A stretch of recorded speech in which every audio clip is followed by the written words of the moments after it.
The accused killer of a healthcare CEO pleads not guilty. We don't celebrate murders, and we don't lionize the killing of anyone. I'm very concerned about my client's right to a fair trial in this case. He's being prejudiced by some statements that are being made by government officials. Luigi Mangione led into the court under heavy guard, his lawyer saying she is concerned about his prospects for a fair trial, while the Manhattan District Attorney says Mangione is behind that targeted attack. Outside, protesters showing support for Mangione and disdain for the healthcare system. The bombshell House Ethics Committee report on former Congressman Matt Gaetz is released. In the years-long investigation, allegations that the former congressman had sex with a minor and paid nearly $100,000 to several women for sex. Gaetz sued to stop the release and how he's responding. The crush of holiday rush has begun. Will a fast-moving winter storm slow down travel and leave behind a white Christmas for the Northeast? Actress Blake Lively accuses her It Ends With Us co-star Justin Baldoni of sexual harassment and orchestrating a smear campaign against her. The actress is now coming to Lively's defense and the response from Baldoni's lawyers and PR firm. I was always extremely confident, but I feel like the confidence now is more of like a sense of knowing what I can bring to the table as opposed to, you know, it's been proven. Tinashe is on top after spending the summer with her major hit single, Nasty, taking over the charts. The singer, dancer, and producer is proving that betting on yourself is worth a gamble. Good evening, everyone. I'm Stephanie Ramos, in for Linsey Davis. Thank you for streaming with us. We're tracking some breaking news this hour. Former President Bill Clinton has been admitted to the hospital after developing a fever. We'll have more on that in just a moment, but we begin with new images of the suspect in the murder of UnitedHealthcare CEO Brian Thompson. The suspect in a New York City courtroom today. Luigi Mangione appeared today in shackles and under heavy guard, dressed in a maroon sweater and khaki pants. He pled not guilty to 11 charges, including murder as an act of terrorism. Mangione displayed no emotion as he sat at the defense table. His lawyer says she's concerned about statements from public officials questioning if he could get a fair trial. ABC legal contributor Brian Buckmeyer is here to break it all down for us. But first, ABC's senior investigative correspondent Aaron Katersky was inside the courtroom today and leads us off.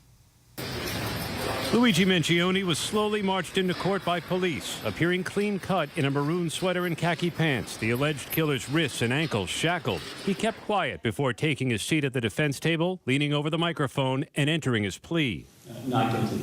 Mangione said nothing more. It was his first appearance in state court, where prosecutors charged him with murdering UnitedHealthcare chief Brian Thompson in furtherance of terrorism. He also faces federal charges filed last week, and with officers hovering over him, his attorney complained Mangione is being treated as political fodder. He's a young man, and he is being treated like a human ping pong ball. The defense also questioning whether Mangione can get a fair trial after his dramatic arrival in New York on an NYPD helicopter and heavily guarded perp walk. New York City Mayor Eric Adams, they're waiting. He was on display for everyone to see in the biggest staged perp walk I've ever seen in my career. It was absolutely unnecessary. Shackles clanging, Mangione walked from court without appearing to acknowledge rows of spectators, mainly young women. Luigi, want to say something? Mangione stayed silent. Eat the rich! Outside, supporters waiting in the bitter cold chanting, "Eat the rich" and "Free Luigi." And here to discuss the charges against Luigi Mangione further is Aaron Katersky and ABC legal contributor Brian Buckmeyer.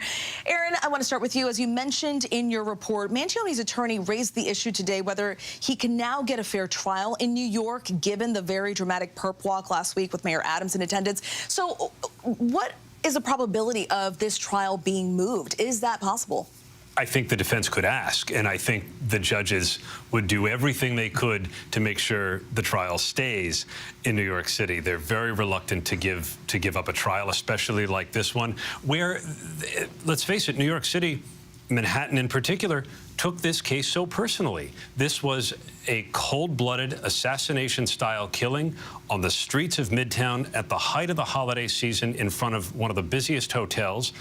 And clearly the comments from the mayor, the police commissioner show that it can't be tolerated, they're going to want to prosecute him where it happened. Yeah, it was rare to see the mayor of New York City walking behind Mangione. I don't think I've ever seen that before. Unheard of. Walking behind a suspect. To have a mayor welcoming, in a sense, a criminal defendant who had just waived extradition to New York City. We heard from the mayor, who defended the city's handling of Mangione, saying there is a symbolism to the job of being mayor, and he wanted to show the city that what Mangione is accused of doing cannot be tolerated. Yeah. And Brian, the arraignment was today for state charges, but federal prosecutors have also charged Mangione. His attorney said last week the parallel cases were highly unusual and potentially unconstitutional. So what are the arguments? So have there ever been cases where someone is charged both in state and federal court? Absolutely. But I think what the defense attorney is getting at is the parallelness of how it operated. I mean, we saw, to your point, Luigi Mangione waive extradition and come to New York, and then all of a sudden it seemed like the feds just swooped him up and took him there first rather than coming to state court. Also, typically when you see a murder, that's usually a state-related case. It's not very frequently that we see a murder of an individual by an individual become a federal case. But the feds are saying that this is stalking across state lines, specifically Georgia to New York. And in the state, they're saying that this is an act in furtherance of terrorism. So we're seeing these parallel but also different theories of prosecution that the defense is raising issues with. And why terrorism? So the terrorism is the idea that this murder was done to intimidate or coerce a civilian population.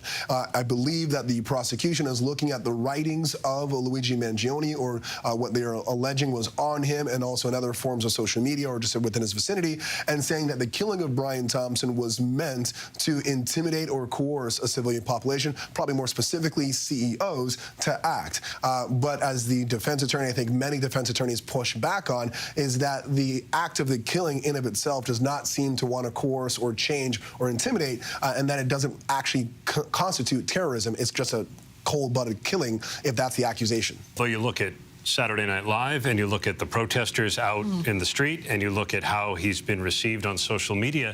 If he were to be intending to send a message, it seems that message has been received, because the whole case has now turned into a discussion about the fairness of the healthcare system in America and whether privatized healthcare is the right way to go.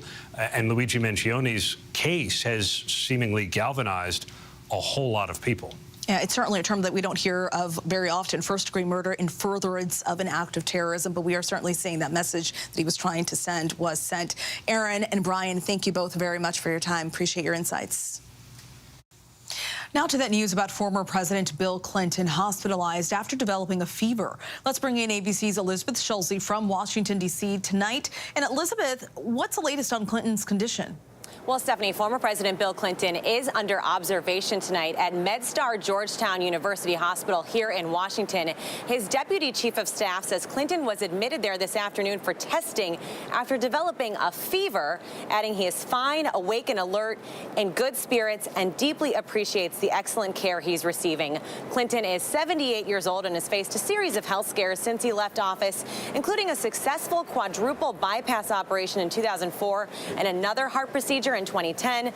Tonight, his spokesperson does tell us he is hopeful that the former president will be home by Christmas. Stephanie. Certainly good to hear. Elizabeth Schulze for us in Washington, D.C. Thank you so much. Thanks. With so many Americans traveling for the holidays, a winter blast is hitting the Northeast. Frigid temperatures causing this fountain to freeze in New York City's Bryant Park. Let's get right to Chief Meteorologist Lee Goldberg from our New York station, WABC.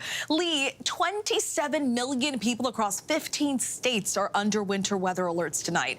What more can you tell us? Well, real winter for a change here in the Northeast. The coldest December temperatures here in New York City since 2022, and we have more to come. We can lock in a white Christmas Eve across parts of the eastern Great Lakes in the Northeast. So this Clipper system is moving in. Has been a couple of inches from Green Bay all the way into central Michigan. The storm's strengthening for a time and could drop several inches of snow upstate New York and northern New England, that band of snow near the I-95 corridor, by morning. We are concerned about a glaze of ice as winter weather alerts from Philly to Baltimore and into D.C. tomorrow morning, so be super travel level there, and up to half a foot of snow in upstate New York and into northern New England, according to an inch down to the coast. The storm on the west coast, several inches of rain. We could see up to a half a foot of rainfall across parts of northern California into Oregon, whether it be from Redding to Eureka to Medford in the central sea area, over a foot of snow. That storm moves eastward. It does weaken a little bit, but it's a nice Christmas Day snow for the Rockies, 1 to 3 inches. So how about a white Christmas? Certainly on the high elevations out west, and then in the upper Midwest and the northern tier. No surprise there into the Great Lakes and interior Northeast, but for a change, a rare white Christmas possible all the way down to the I-95 corridor. It would be the first white Christmas in New York City since 2009. Stephanie? Looking forward to it. Not so much the cold, but with the snow comes the cold. We'll take it. Thanks so much, Lee. The House Ethics Committee has released its scathing report on the conduct of former Congressman Matt Gaetz, President-elect Trump's first pick for Attorney General. In the much-anticipated findings, the committee concluded Gaetz violated multiple state laws. It accuses him of illegal drug use and engaging in a pattern of paying women for sex, including a 17-year-old girl. Tonight, Gaetz is pushing back. We'll get a reaction from a former chairman of the House Ethics Committee, but first, here's Selena Wang with more on the report and Gaetz's response. Tonight, a scathing report by the bipartisan House Ethics Committee finding substantial evidence that former Republican Congressman Matt Gaetz had sex with a 17-year-old girl in violation of Florida's statutory rape law. Gaetz, who President-elect Trump had tapped to be his attorney general, allegedly had sex with the teen in 2017 when he was a freshman congressman. She had just finished her junior year of high school. The woman, known as Victim A, testifying to the committee that Gaetz had sex with her twice at a party, after which she, quote, recalled receiving $400 in cash from Representative Gaetz that evening, which she understood to be payment for sex. Victim A said she never told Gaetz she was under 18 at the time, and he did not ask. The Ethics Committee said the relationship still violated the statutory rape law in Florida. According to the report, the former congressman paid nearly $100,000 to 12 different women for sex between 2017 and 2020.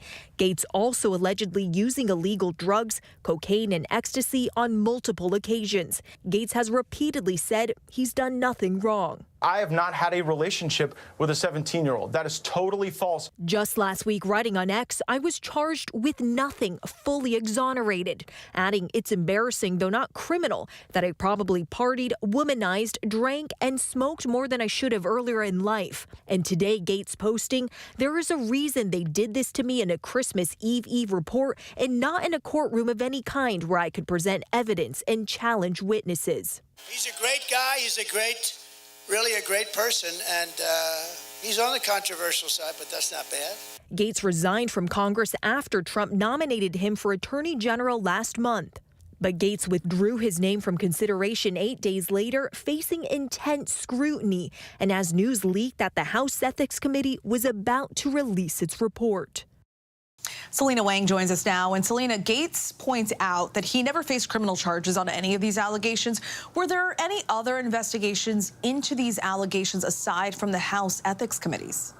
Well, Stephanie, the Justice Department had spent years investigating Matt Gaetz before declining to bring charges against him. And Matt Gaetz, he still remains a close ally to President-elect Donald Trump. He's set to join a conservative news network starting next month to be hosting his own show. And he also floated the idea of making a comeback by running for the soon-to-be open Senate seat in Florida. Stephanie?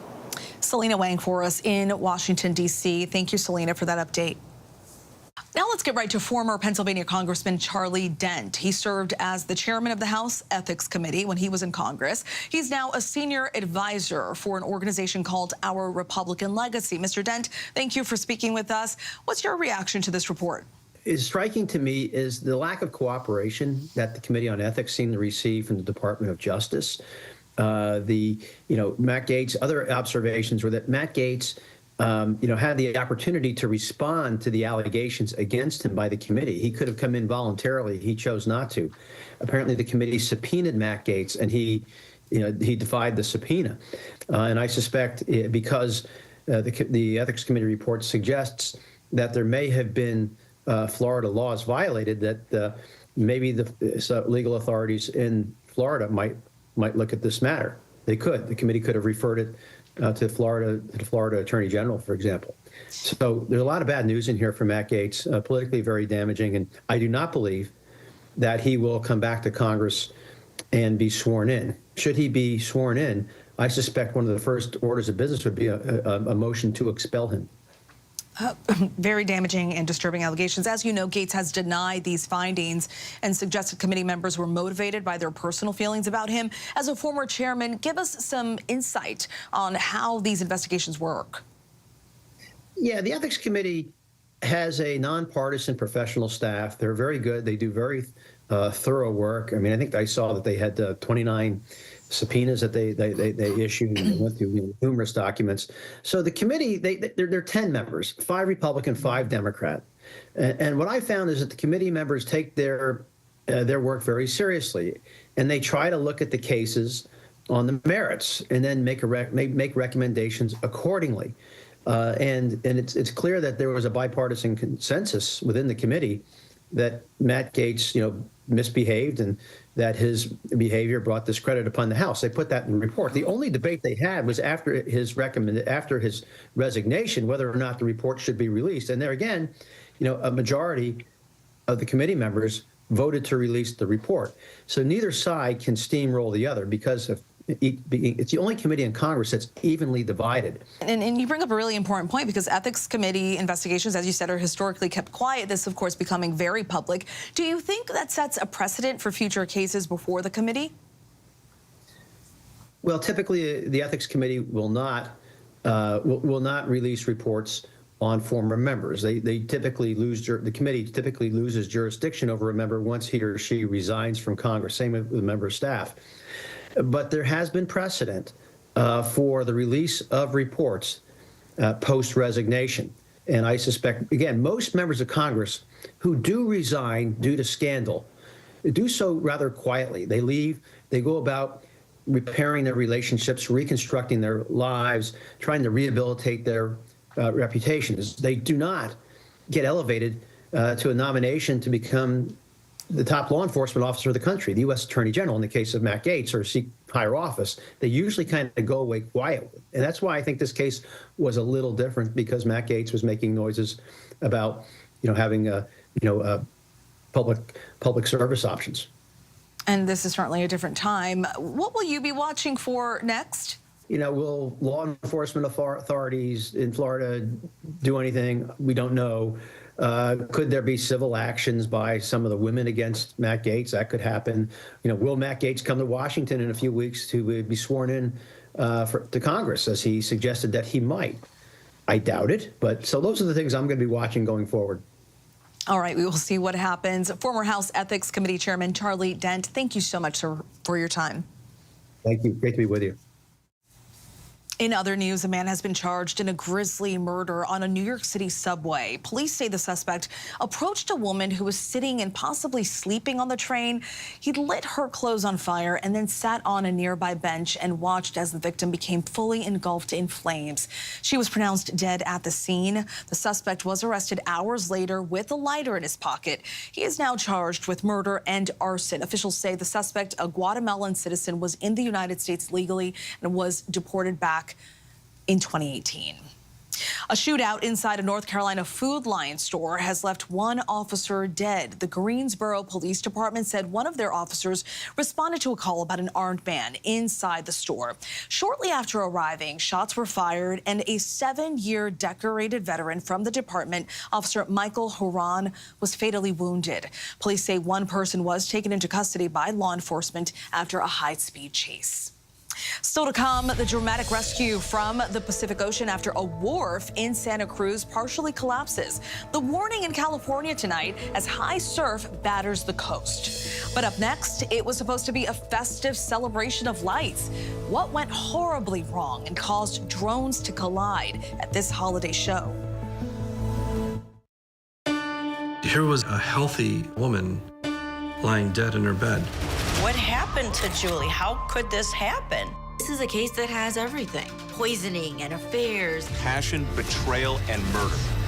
Now, Friday night, inside the deadly details and what was in this letter she left behind. It's the voice from the grave that changed everything. Wow. It was bombshell stuff. 2020, Friday at 9/8 Central on ABC. These are violent criminals, so they're not going to go down easy. Let's get this done. Being a cop is stressful. 24/7. Every year on the job is different. You never really stop being a rookie. Because if we lose control, bad things happen. Work smarter, not harder.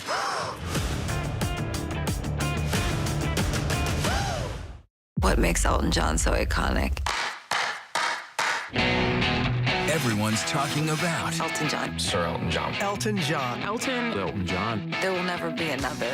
Everything that you want Elton John to be is. Superstar and a legend. Now, Elton John opens up the exclusive interview with Elton John. I'm still standing, and I am better than I ever did. And there's a lot more to come. Elton John, still standing. Now streaming on Hulu. Is that my GTO? I built that 15 years ago, and somebody stole it. Hi, Dad. There's the thief. Hey, kids, say hi to Grandpa. Papa! I'm crawling home because I'm broke. I need a place to stay until I figure out what the rest of my life looks like. So, a couple of days. The last time you walked out that door, you looked back at me and gave me a double bird. I was 18. The double bird was how I ended all our conversations.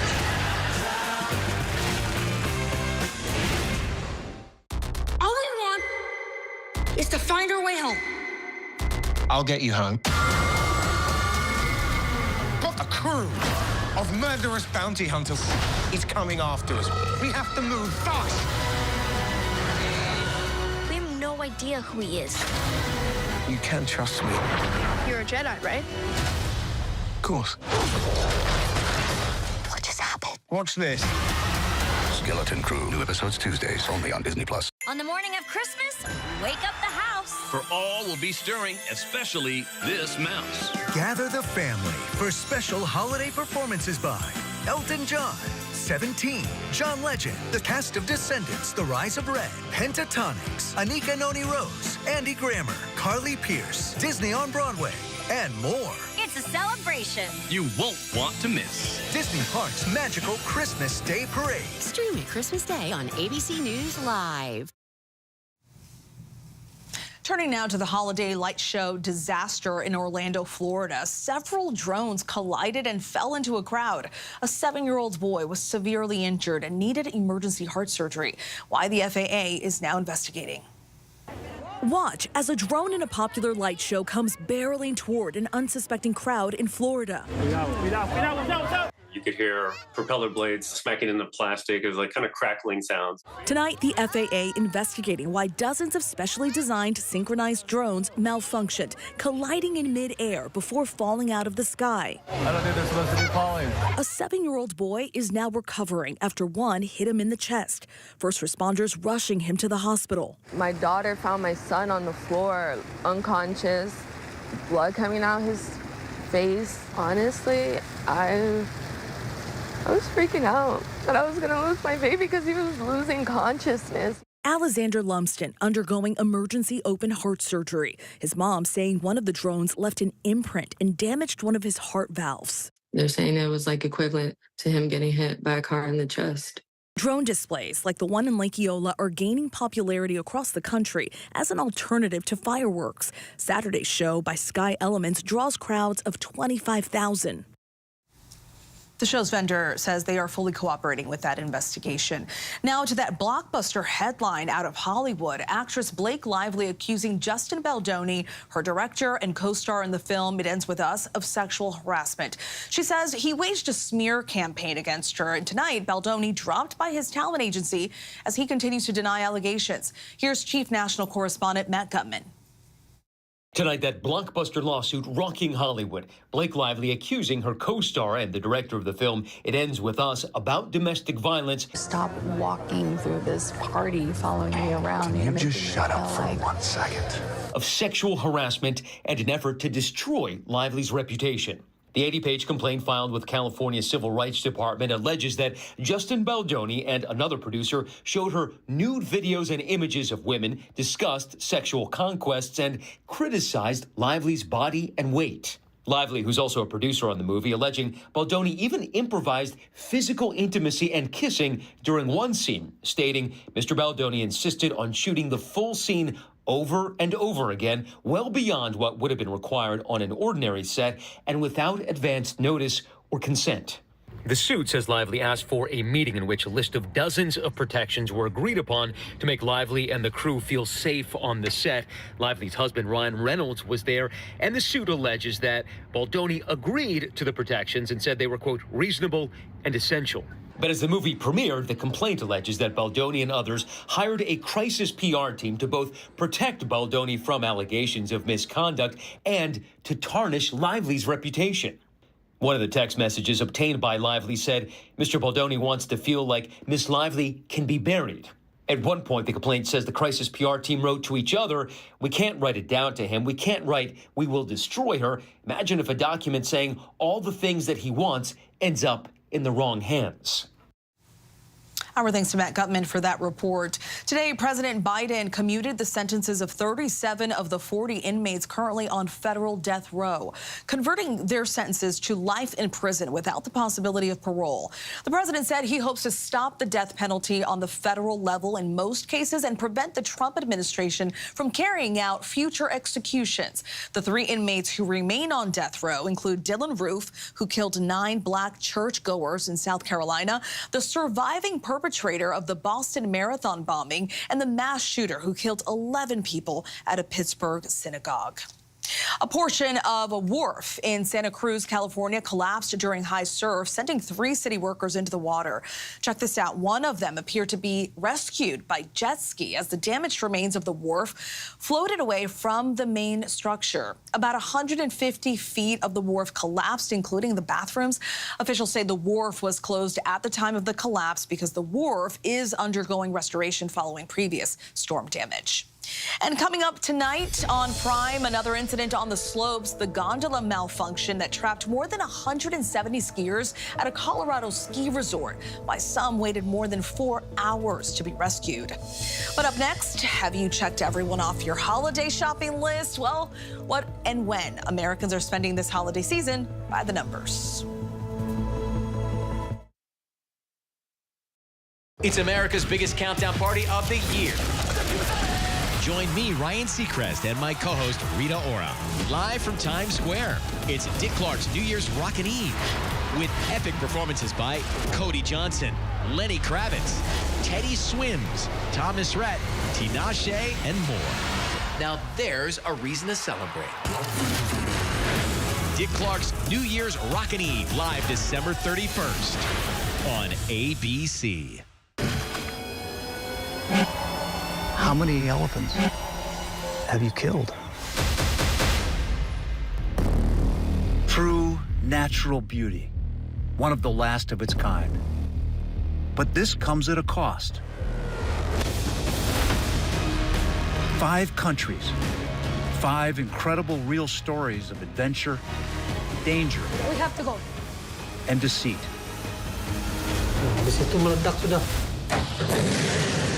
Where are we going next? We got this ongoing search for the animal we've been trying to find. These are the last lands. The national parks around the world that have to be saved.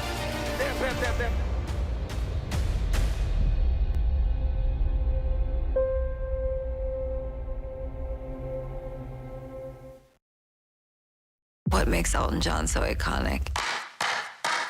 Everyone's talking about Elton John. Sir Elton John. Elton John. Elton John. There will never be another.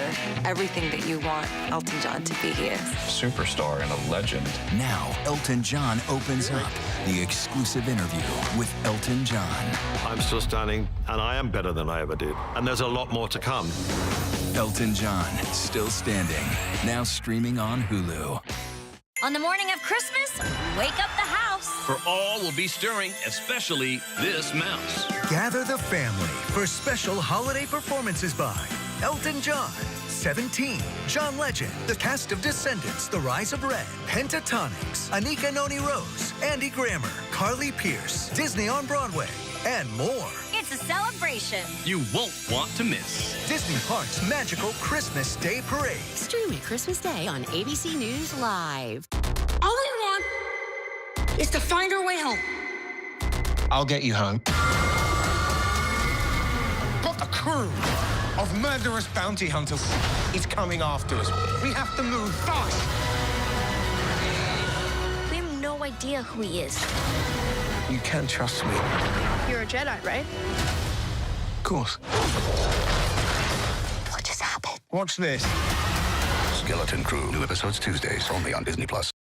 The news never stops. We are here in Israel, a nation at war. Hurricane Helene Screaming across the state. and that's why ABC News Live never stops. Taking you to the center of the story. As news breaks live. ABC News Live is there for you all morning live. Right there. As events unfold across the day, breaking down the day's top stories. ABC News Live Prime going there, wherever the story is. And ABC News Live lighting up the weekend. ABC News Live. Because the news never stops. From the intense lake effect snow in Adams, New York, I'm Trevor Ault. Wherever the story is, we'll take you there. You're streaming ABC News Live. For those not depending on Santa this year to bring gifts, you have about 24 hours to go before it's Christmas Eve, and time is up. If you're celebrating Hanukkah or Kwanzaa, well, that only buys you another day. Tonight, we expose your gift-buying habits in By the Numbers.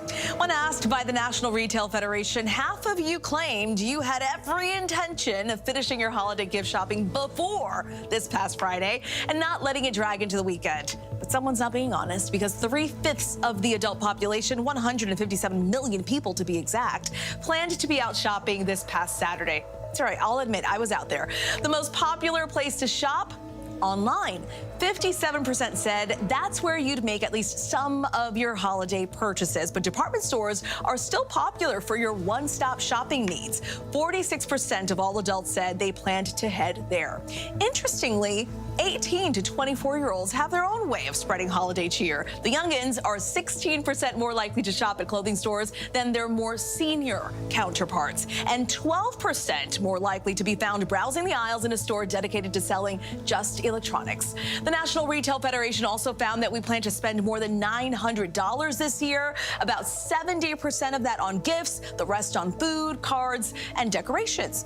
And don't fret, if you haven't gotten your loved one that perfect book or pair of slippers, the most popular item on consumers' wish list remains the gift card. It's easy.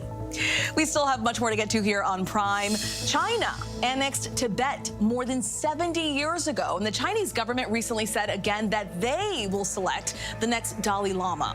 We'll speak with the president of the Tibetan government, who's in exile, about those controversial efforts.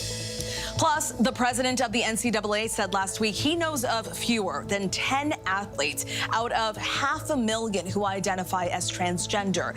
So why is the Attorney General of Texas filing a lawsuit against the organization? That's coming up.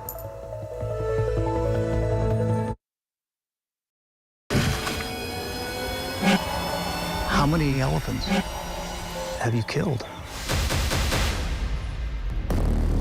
True natural beauty, one of the last of its kind. But this comes at a cost. 5 countries, 5 incredible real stories of adventure, danger, We have to go. and deceit.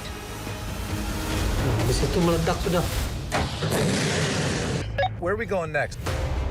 We got this ongoing search for the animal we've been trying to find. These are the last lands. The national parks around the world that have to be saved.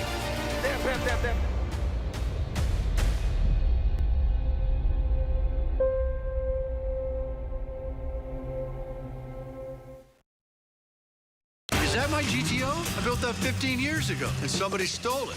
Hi, Dad. There's the thief. Hey, kids, say hi to Grandpa. I'm crawling home because I'm broke. I need a place to stay until I figure out what the rest of my life looks like. So, a couple of days. The last time you walked out that door, you looked back at me and gave me a double bird. I was 18. The double bird was how I ended all our conversations.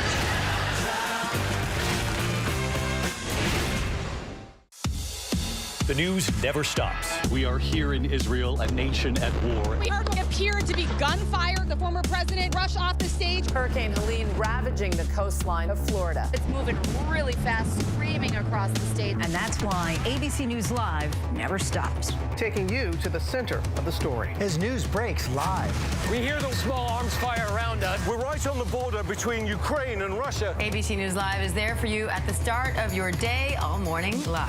ABC News Live, right there, as events unfold across the day. ABC News Live, breaking down the day's top stories. Lyle and Eric Menendez, there is new evidence in this case. ABC News Live Prime going there, wherever the story is. Are you going to build it back up? And ABC News Live lighting up the weekend. With breaking news and all the latest pop headlines. Happy Oscar Sunday. A lot to watch for tonight. ABC News Live. Because the news never stops. It's America's biggest countdown party of the year. Join me, Ryan Seacrest, and my co-host, Rita Ora, live from Times Square. It's Dick Clark's New Year's Rockin' Eve, with epic performances by Cody Johnson, Lenny Kravitz, Teddy Swims, Thomas Rhett, Tinashe, and more. Now there's a reason to celebrate. Dick Clark's New Year's Rockin' Eve, live December 31st on ABC. A congresswoman from Texas hasn't cast a vote since July and is rumored to be in an assisted living facility. Why was one man on the run from police dressed as Santa Claus? And Denzel Washington is working on a new role, minister, and it's not for a movie. These stories and more in tonight's rundown.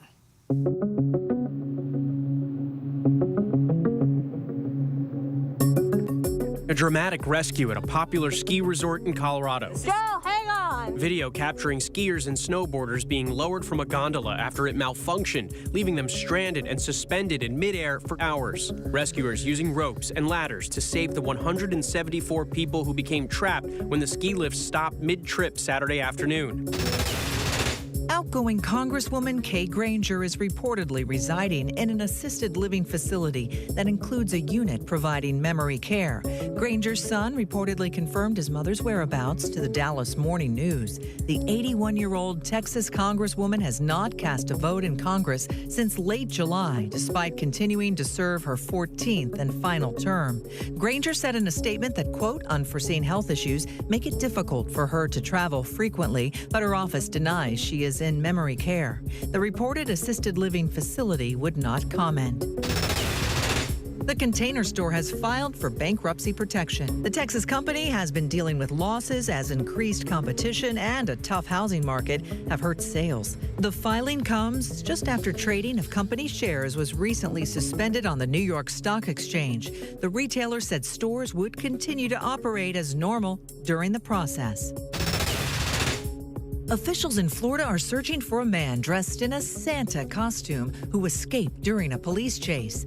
This Santa appeared to ditch the sleigh for a motorcycle. According to ABC station WFTS, Florida Highway Patrol troopers in Citrus County trying to pull the suspect over for driving over 120 miles per hour while weaving in and out of traffic. FHP video shows the Santa appearing to pull into a gas station before speeding away. Texas Attorney General Ken Paxton has sued the NCAA, claiming the organization is misleading college sports fans by allowing transgender women to participate in events marketed as women's sports. Paxton requested a permanent injunction barring the NCAA from allowing transgender athletes to compete in women's sporting events in Texas or involving Texas teams. The NCAA, in a statement, declined to comment on the litigation, but said it would continue to invest in women's sports and ensure fair competition.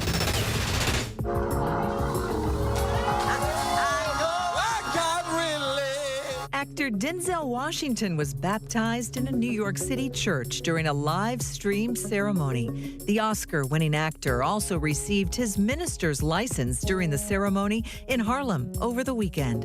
Washington, who is about to turn 70, recently wrote an essay about the importance of religion and faith in his life, even if others in Hollywood don't consider it, quote, fashionable. Hallelujah.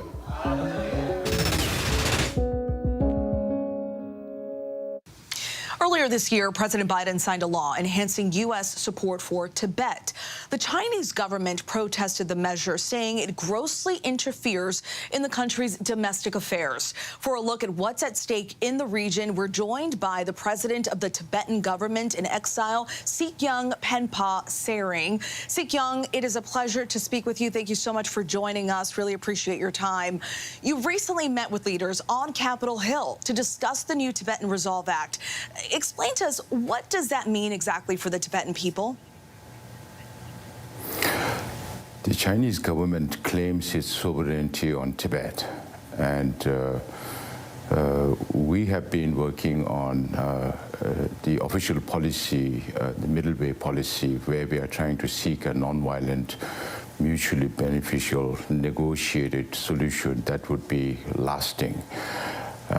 So this law that was adopted by the U.S. Congress and signed into law by President Biden on July 12th this year talks about four main issues, because China says that there is no Tibet problem, whereas the law says that Tibet is yet an unresolved conflict and it should be resolved under international law. And sir, even though the law was adopted by U.S. Congress back in July, negotiations with China are still stalled. Has your administration been able to make any progress toward resuming those talks? Not really. Of course, we do have some kind of contact, but it's not anything of consequence. Of course, there is a transition here with the new government coming in.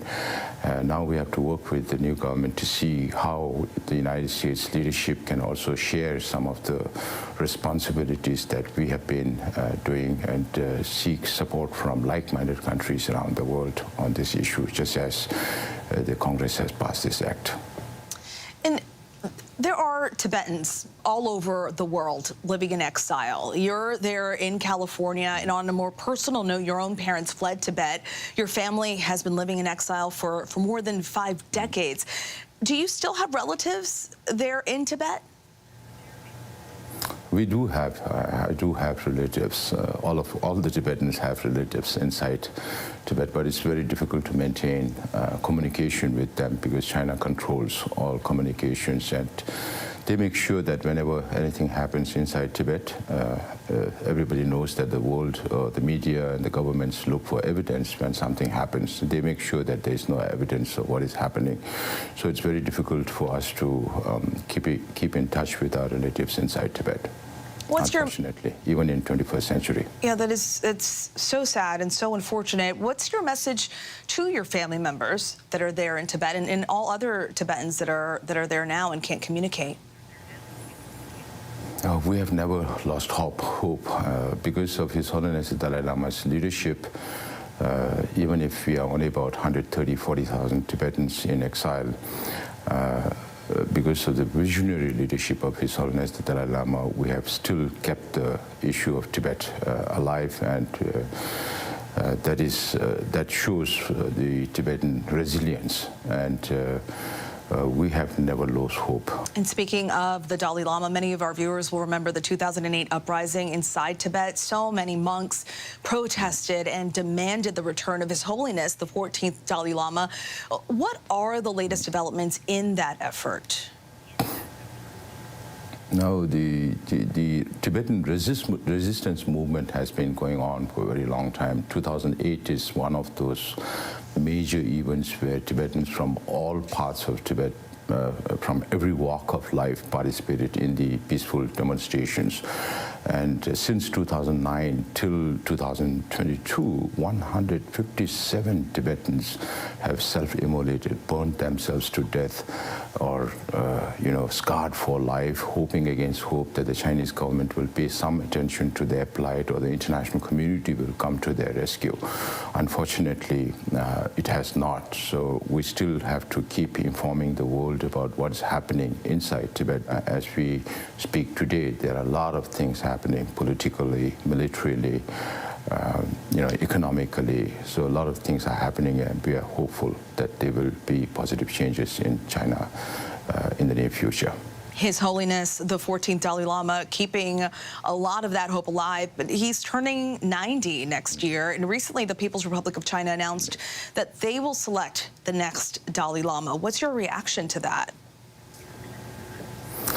So reincarnation is very unique to Tibetan Buddhism, and Lamas reincarnate to carry forward the responsibilities, unfulfilled responsibilities they left behind in their previous life. And it is the Lama who is going to be reborn.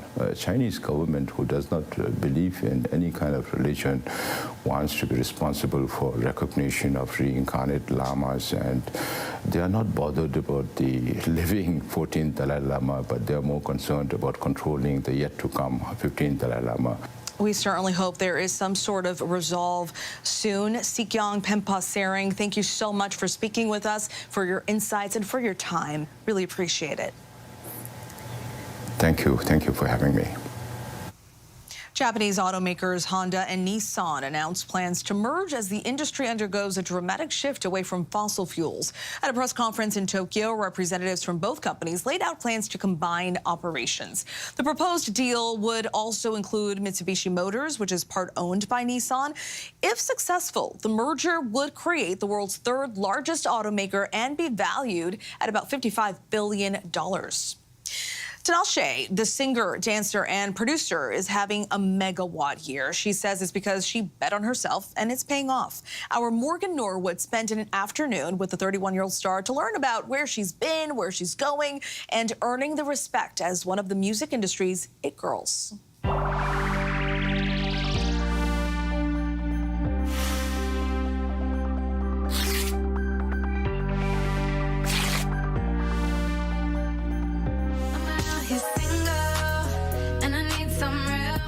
So it turns out, no one can really match Tinashe's freak.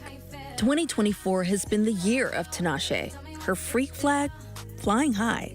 Creativity, originality, staying power. No broke boys, no new friends. I'm that pressure, give me my tens. Coming onto the scene a decade ago, the singer, producer, actress, and dancer has turned out hit after hit, like Two On,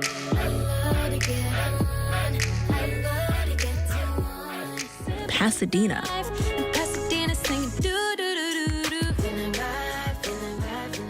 and the worldwide viral hit that cemented her main pop girl status this year, Nasty.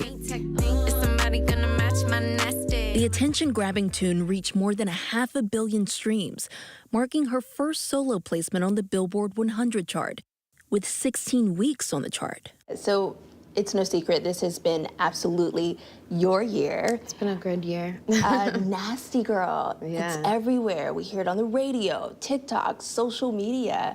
I mean, what does it mean to you to see this song just taking off the way that it is? Yeah, it's definitely a good feeling. I feel like it affirms a lot of, the work that I've been doing over the years. So to see the response has been definitely exciting. What is a nasty girl? I think it's just somebody who, feels empowered in whatever she wants to do and however she's feeling on any given day and just kind of steps into that and unapologetic energy. The star coining the phrase of the summer. Specifically, the part about Match My Freak. I see so many different memes. Yeah. And this song has kind of taken on a new meaning when you look at it on social media. Totally. What does that word or that phrase, Match My Freak, mean?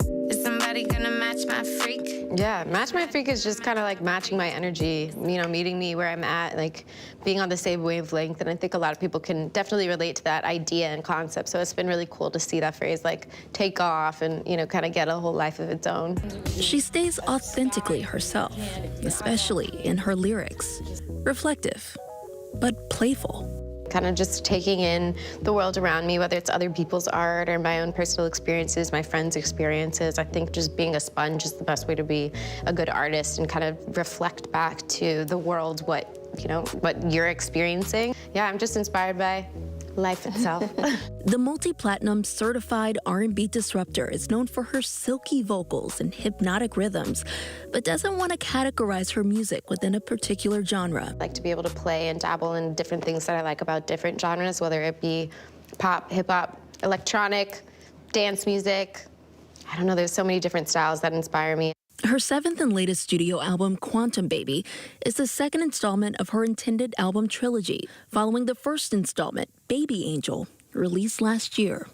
Tinashe explores themes of relationships, self-identity, existentialism, and no broke boys. Her latest plays it out simply, exactly what she's looking for. No broke boys, no new friends. I'm that pressure, give me my tens. Have you dealt with a broke boy?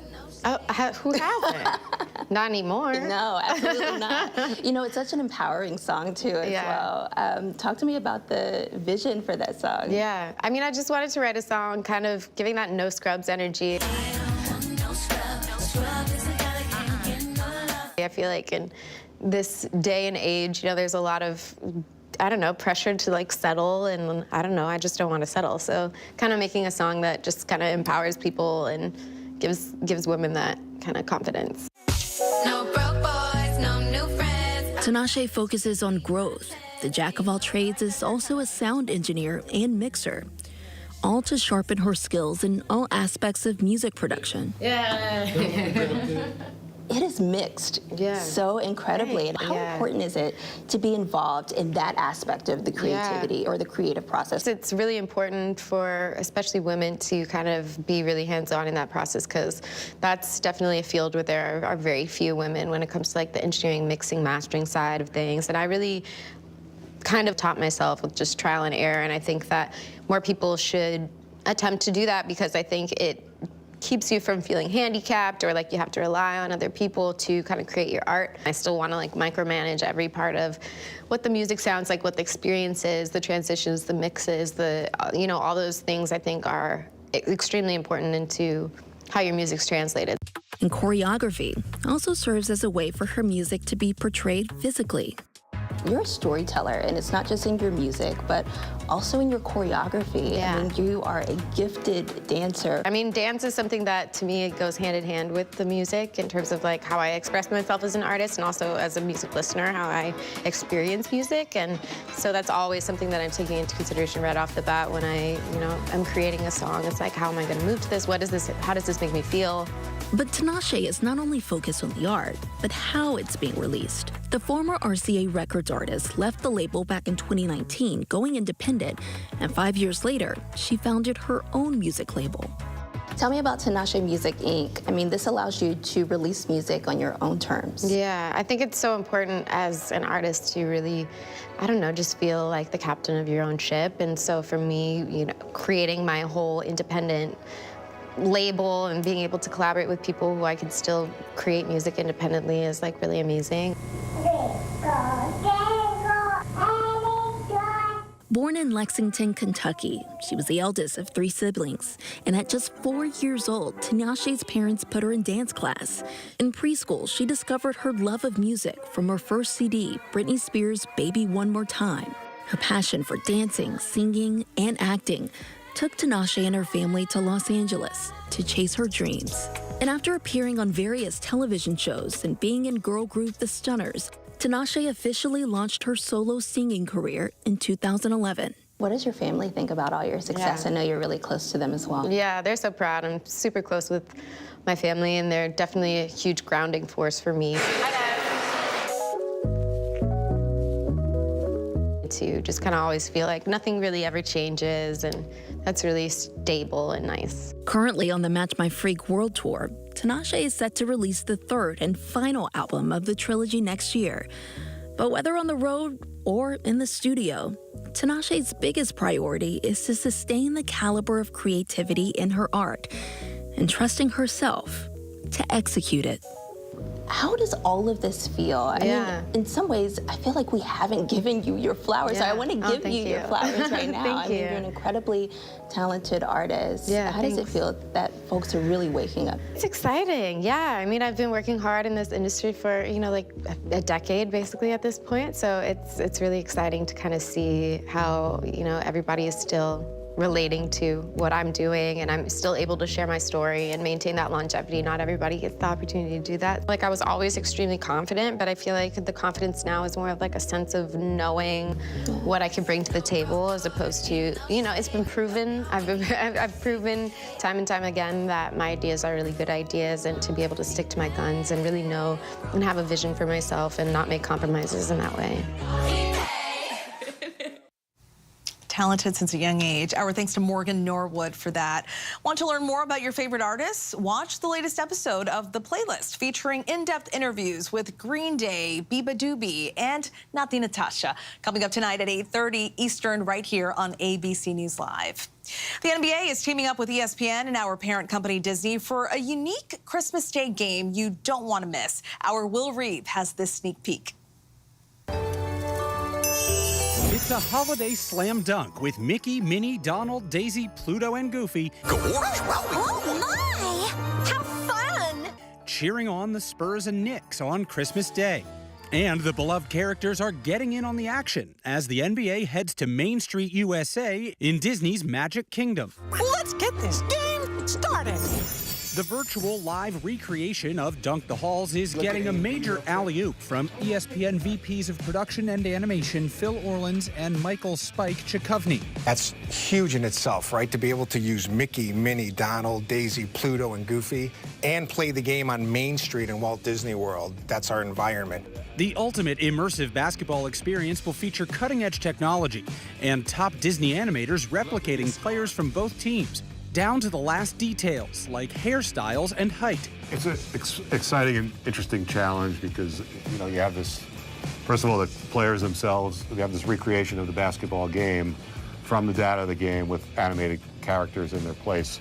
And the basketball characters are much different, more visible than the other sports we've done where we're in helmets and uniforms or fully covered uniforms. What Disney character is like 1,000,000 feet tall who could be Victor Wembanyama? Goofy. Is Goofy the tall one? the tallest one. Okay. Dunk the Halls also aims to teach young viewers the technical side of basketball. Dropping a dime is when a player makes a difficult or super precise pass to their teammate, and then the teammate tries to score. It's more than just another fun game of hoops. It's a family experience full of Disney surprises. You're going to see how many hidden Mickeys you can find, because that's a big Disney thing, right? So if you're watching at home, you're going to see how many churros Goofy can eat. They're going to be decorating a big Christmas tree. There's going to be a special dunk contest where the Disney characters are having a dunk contest, and who will win? Thanks so much, Will. You can catch the game Disney style on ESPN2, ESPN Plus, and Disney Plus. That is our show for this hour. I'm Stephanie Ramos. Stay tuned to ABC News Live for more context and analysis of the day's top stories. Thanks so much for streaming with us, and happy holidays. What makes Elton John so iconic? Hey, good morning, America. Good morning, America. Good morning, America. Are you ready? They are ready. Covering the biggest events in the country right now. There's a lot going on here this morning. You don't just see it, you feel it. I'm in. I'm in. I'm in too. I'll be here. I am here and so happy. I'm in. I'm in.